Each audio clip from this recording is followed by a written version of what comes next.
All right, Larry Krueger here from the Pig and a Pickle Krug Show with a little San Francisco Giant video, as there are some rumors starting to cook around the Giants and what they may do leading into next month's MLB trade deadline. We'll hit that coming up next. But first, we're brought to you by Pig and a Pickle, the best barbecue in all of Northern California. Check them out in Emeryville and Corte Madera. They're open 7 days a week from 11 a.m. till 8 p.m. or until they run out. And they do run out. So go say hi to Damon and Mary. Tell them that Krug sent you.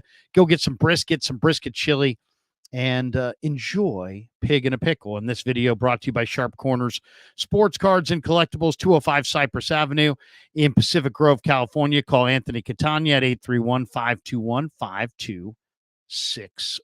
Well, there's a couple different articles out this morning about trades that are linking the Giants to particular hitters. And why don't we start with the first one, which was an article written by Zachary Rotman, who says that a Giants-White Sox trade could be on the verge of helping the Giants compete with the Dodgers inside the National League West. Now, it's John Heyman of the New York Post has named the Giants as one of the teams that potentially could pull off a monster trade with the Chicago White Sox for outfielder Luis Robert Jr. It would cost a lot, but if the Giants can get a deal done, they may get that big bat that they were looking for in free agency with Aaron Judge, with Bryce Harper, with Carlos Correa in the form of Luis Robert. Now, I'd love to see him grow the deal and try to get Andrew Vaughn as well, who went to Cal and is having a down year. So maybe his price tag could be low right now. But, the Giants have made failed free agent runs at Shohei Ohtani, Aaron Judge, Giancarlo Stanton, Bryce Harper, Carlos Correa. I mean, they've tried for all these guys and they've struck out. They either struck out or they pulled out in the case of Correa. But the Giants have been looking for a star outfielder for years, and Luis Robert definitely fills the bill. If he can stay healthy, he's an all-star. This guy won a Silver Slugger. He took home a Gold Glove. He's a five-tool guy. He could be the face of the Giants franchise. And that's something the Giants have been seeking. He's just 26 years old. He would come to San Francisco with 3.5 years of club control.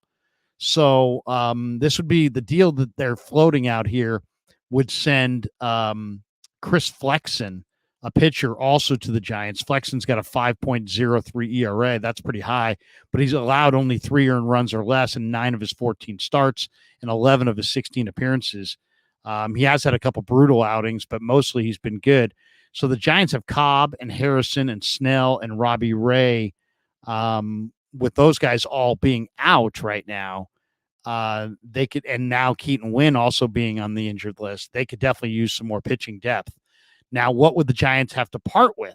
That's the question. And it sounds like the White Sox in this proposed trade would be getting Marco Luciano and Carson Whisenhunt.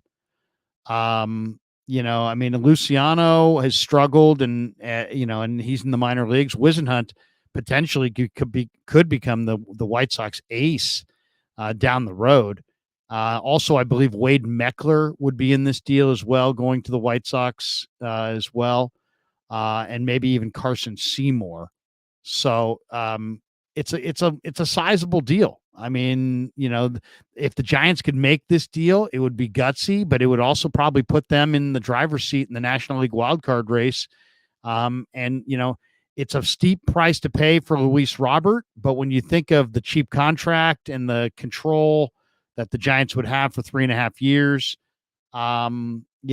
it might be worth it. That's an intriguing trade right there. The White Sox and the Giants getting together on a deal. Now, Jim Bowden from The Athletic has an article out right now, and he went through every team's needs and assigned them potential trade targets with the trade deadline coming up in about, I guess, technically about 5 weeks away from the trade deadline.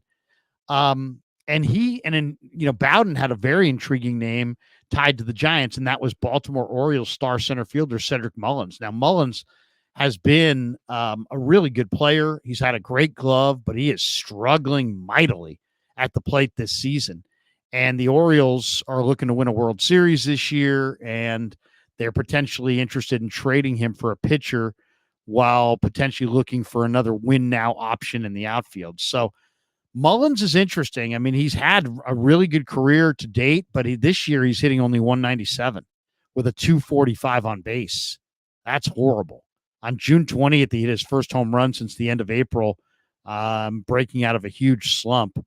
So he was a 13th round pick in the 2015 draft by Baltimore. He made his major league debut in 2018.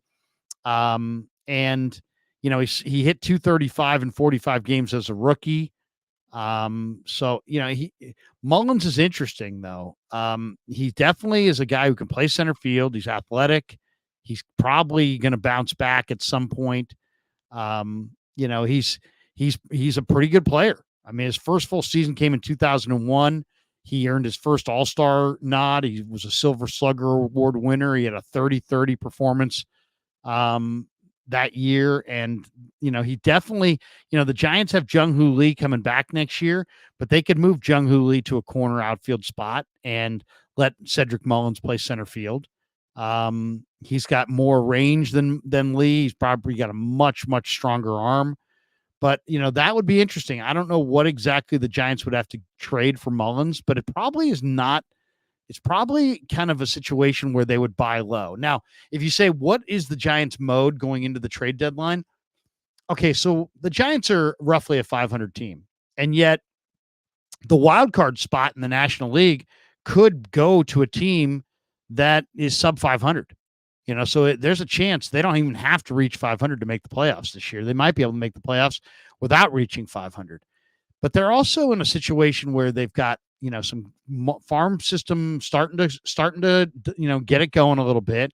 And the last thing the Giants really need to do is sell away a bunch of their premier prospects for a win now situation when they're kind of more of a middle of the pack type team. But you might be able to get Cedric Mullins away from the Orioles without making a monumental deal. You might be able to get him away from the Orioles for, somewhat of a pedestrian return because he's having such a down year. And for the Giants to take a shot on a young player like Mullins, who's been an all-star and had some good years and is not old and can play center field and is athletic, that might be the perfect fit. If you say, should the Giants sell or buy at the deadline? Well, I think you can make a more compelling argument they should sell than they should buy. But if they're going to buy, I don't think they want to buy by trading away all their premier prospects. I think they want to be very judicious in how they go about things. And if they can find bargains at the trade deadline in the form of a guy like Cedric Mullins, I think that's, if you said, what are the Giants likely to do at the trade deadline?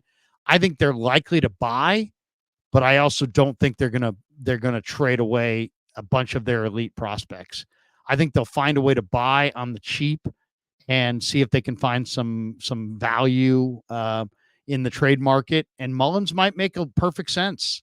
He might be the exact kind of player at the exact kind of price that Farhan Zaidi is looking for right now. All right, give me your comments below. Hit like and subscribe to help the channel grow. Thanks to Pig and a Pickle for being the title sponsor of the Krug Show. Thanks to Underdog Fantasy for sponsoring the Krug Show. Thanks to Sharp Corner Sports Cards and Collectibles for sponsoring this video. And thanks to all of you guys for supporting the Krug Show on YouTube.